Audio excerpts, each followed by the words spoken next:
don't know the important word of balance. When you get out of balance in your life, it's very difficult to maintain a balanced state. And one of the things we're going to talk about is that. The Buddha said, we are what we think.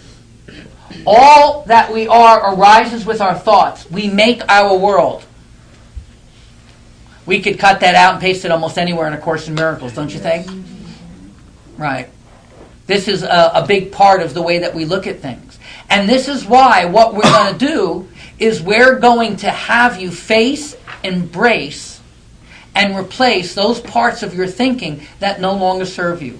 We're going to have you look inside like we've never done before from a life coach perspective, using all of the other tools that we have to help you understand why you are the way you are, that wherever you are in your life, whatever you're experiencing in your life is absolutely perfect.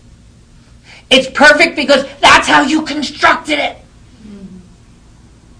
You're nothing but a mental construct, a blueprint, a matrix of vibrating beliefs, creating this which you call yourself. It's all made up.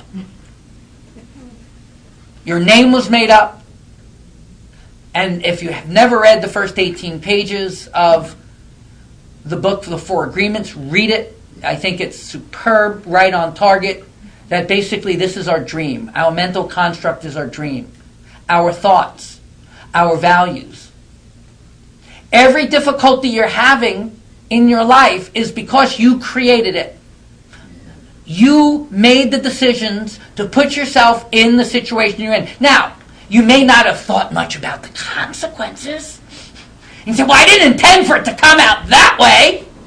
Well, you should have thought about that before you took these actions that you thought were right.